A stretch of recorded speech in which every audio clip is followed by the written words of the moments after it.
Hello everyone and welcome to another video with me, Rays, and today we're talking about JP news on the, I was going to say Wotv JP news, but then my brain kind of got all mixed up. Anyway, yeah, Porcelain Tower is coming back to the JP side. Basically the exact same thing with 10 new floors added. It will be accessible as of Friday on the JP side at about 3 p.m.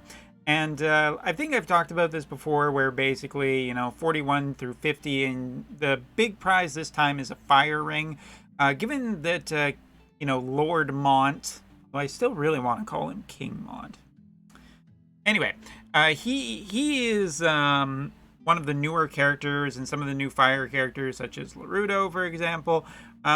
Seems like that's the new ring that they want to go with, even though I feel like it should probably be Earth. It's all into the main character right now. Either way, a weapon or a piece of equipment to increase fire units' power, I think, is not necessarily a bad thing. Kind of expecting Earth.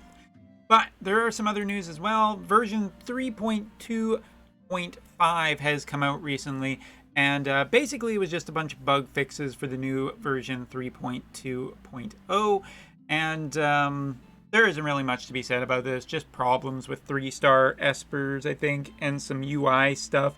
I don't think that there was anything really that incredible about it, but hey, problems be problems. All right, and talking about something that is pretty interesting, we on the JP side are going to be starting the brand new season of story. Feels just like yesterday that we were wrapping up the first season of Wotv, and now we're getting into book 2, season 2, whatever you want to call it. So here we go. Looks like 2 parts will be coming to it right away, and looks like there is a host of characters that will be featured in here. I gotta say, with the introduction of a brand new season, I really hope that we're going to see some progression, some changes, something that's going to happen, like some time progression, like a real time jump or something majorly changed. Because I'm really hoping that we're not just going to get the exact same enemies again for another entire book. It took a long time for any new enemy types to show up in the story, and I just feel pretty disappointed about that fact, because it's cool to sometimes change it up and fight new enemies, and the same human enemies I can only fight so many times before it's just blah. But with a new season comes new hope, and I do hope that this brand new season is going to be exciting for everyone involved, except Masherie. She needs to go this season. Alright, continuing on, there are 2 brand new vision cards coming to the JP side, and I have to say that, once again, I think I am more interested in the lower tier one than the higher tier. So here is the higher tier one. If you're wondering about what is going on in this vision card, it's his imagination. He's saving Masherie from evil Mont, which, does everyone in this universe just have really horrible taste in women? Seriously, Masherie is so bland. I keep forgetting that she isn't just an NPC in this game. Yeah, shots fired.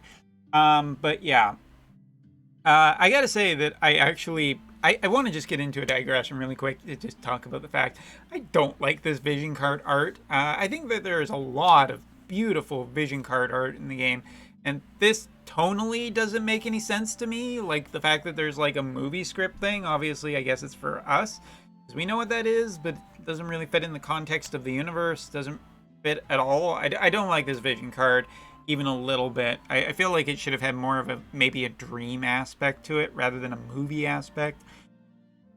But getting back to the actual fact of probably what people are looking for the vision card. So this is an Earth vision card.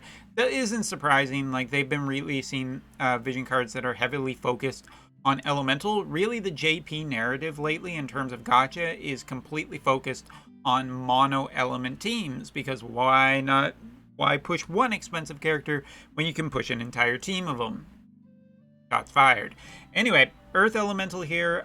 Things to note about this is HP up, basically, as well as resistance to slash and resistance to ranged, I do believe. Let me just take a double click here. Yeah, range resistance and HP. I mean, it's a completely defensive card, and at this point, I'm pretty disappointed to see this because the Earth element, sure, okay, I guess we're going with the theme of it being really tanky, and we've had 2 mages now that are really tanky. Could probably use a tank in the category, but yeah, I'm not super crazy about this vision card. I'm sure they'll make it mandatory in some way for some part of like a tower or something, just to make your units strong enough. But honestly, I don't think that this is really an interesting card, and I don't think it's necessarily what the group needed. I feel like it probably needed a little more offense because the units were already pretty defensive. Now, talking about something that I am way more excited about, say hello to Coral. Here, kitty, kitty, kitty. First of all, where I had complaints about the previous Vision card art, this looks amazing. Coral looks absolutely beastly in that Vision card art, and I think the Vision card art makes him look actually better. Like, he's got this huge muscly back in that Vision card. It could just be like perspective or whatever. But I feel like the summon's a little bit, the summon model doesn't quite match the artwork. I still love the Vision card artwork. It's really cool. Probably going to be another magic-based summon for thunder-based units. Since that's basically what the Vision card intends to go with, we got, as you can see here, thunder-based bonuses, AP up, dexterity up, and increases the speed of the wearer as well. An agility boost card that is granted is different from your party effects, so stacking, nice, like it. As for the summon, I don't know. This is going to come with a 3-star summon from the beginning, but I'm not overly hyped about Coral as a summon. I kind of just like the Vision card a little bit more. Could be dedicated just to Thunder attribute. Probably will need to see him before I make any kind of a real judgment on his value. Next up, we got some new EXs coming to the game. Frederica, Ayaka, and Murmur? Whisper, Murmur, and Soliloquy, I think are the 3 names. Haha, that was a joke. I still don't remember them anyway. Yeah, it's going to be interesting to see, I think, where the 2 URs fit.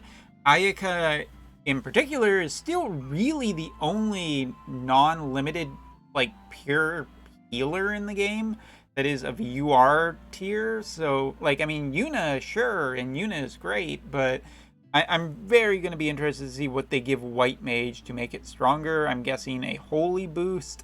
Probably some kind of new healing spell. Maybe she gets re-raise?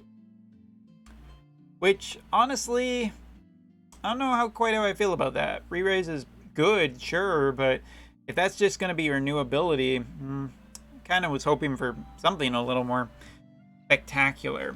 As for Frederica, I think is going to be really one to watch. I'm wondering if she's going to get some more status effects, or maybe some new AP generation, whether her supports will get a buff.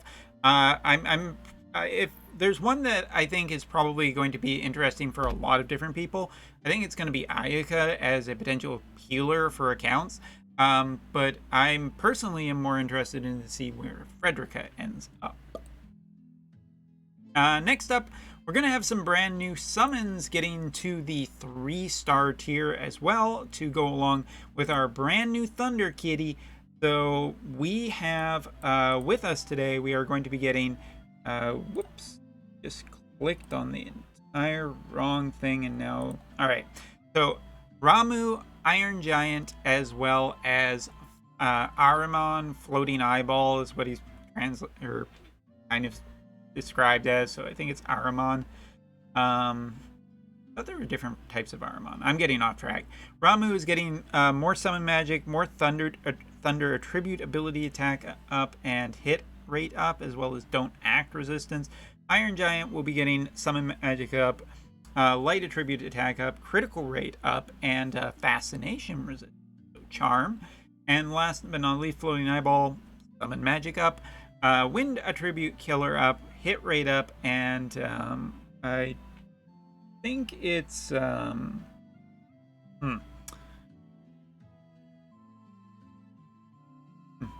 there is a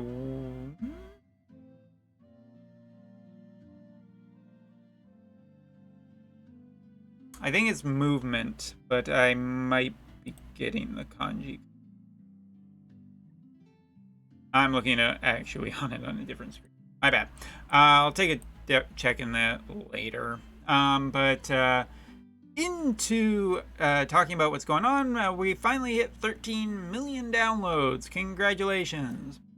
All right. But what's going to be in here? Free summon for everybody on the JP side, 10 free summons. And to celebrate this momentous occasion, we are getting the exact same amount of lapis as we usually are. But it does look like there are a few extra goodies put in there with some keys and some a rainbow rock and a rainbow orb. So those are nice to always see in there. So, you know, okay, I guess. Talking about the vision card banner, basically, you know, the standard at this point. As you can see, this is the regular banner. If you scroll down a little bit, there's also going to be the guaranteed SSR vision card per day with the potential of getting a UR one as well, or maxing out the gauge. Everybody knows how that works at this point. And as you can see here, we have a step-up banner, which guarantees you the UR one. That's pretty common at this point. However, if you'll notice, they put a 13 million sticker download on here. So it's extra special this time. Sorry, I just couldn't resist that. Other than that, the New Year's and 1 year anniversary banner stuff seems to be continuing as well. Here we have a the reroll type banner, which are becoming more and more common on the JP side. Basically, for 2,000 lapis, you get 5 characters, 5 vision cards of the UR quality, and you get a single reroll on it. The reroll is really important, I think, because it does give you a chance to potentially get something. And if you are spending money, I do think there should be a chance of getting something new at least, because just getting all old stuff doesn't feel that good. In terms of the units that can be gotten off this, I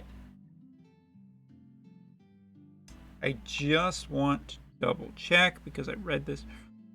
I do believe that the only unit that is not available on this reroll banner is Rule, meaning that King Mont should be, or sorry, Lord Mont is available on this banner, but I'm gonna need to, might want to double check when the banners come out just in case that is a misprint. Even though, well, there he is on the banner, but that doesn't stop them from before from putting stuff on the banner and then just can't summon him. Oh, 5 guaranteed characters, 5 guaranteed 25 vision card charts. Like, these are banners that have been reappearing quite often on the JP side. Taking a look, there will also be a kind of a short step up to potentially give you some boost in getting Frederica and Ayaka ready for their EX. Continuing on, some potential shards per day kind of banners. The last time we kind of saw these, it ended up being a large amount of gil. I'm really hoping that these are not, but it does look like it is a gil summon. The King or Lord Mont ones that came on the New Year's were about were a large sum of gil, and basically for doing the number of days that they had allotted for players, I think I ended up using about 1 billion gil on it. So gonna keep an eye on this one for sure. There also seems to be a vision card one too, so potentially a chance if the gold cost is low. It is the 13 million downloads, so maybe just maybe they're going to be nice. And as is standard with Porcelain Tower, we're going to see these specific elemental banners. I don't really even want to talk about these. I think that these are particularly pretty unappealing. Just because, like, the idea of getting a character at the time of the event, just so you can raise that character, you're already on the higher floors, you're going to need a max level character, and these banners just really don't help with that. Unless they're going to start giving out max characters. There's a thought. But that aside, going to be some 13 million download shops. Hopefully some good deals in it, and probably some bad deals as well, such as the way with the shops. But you know what? I am interested in the update because I'm interested to see how the new season of the story will go. I'm really hoping for some big changes, you know, some more sweeping stuff, potentially some new scenery, some new enemy types. There's a lot of stuff that I want to see in Season 2 because I think that Season 1 was a little slow in parts and not super exciting in parts either. So I'm hoping that the new season will get off to a big start. Porcelain Tower, I'm interested to see what will be the new EX and what will be the floor 50 boss, whether it's going to be Bahamut or Phoenix or something else, or King Lord Mont fused with a giant snake. I don't know. It could be anything, really. But it's probably going to be Bahamut, if I had to guess what would be a floor 50 boss. Anyway, that's basically it for this one. Yeah. I can't think of anything else, so I'm just going to sign off. Anyway, thanks for watching. Take care. See you next time.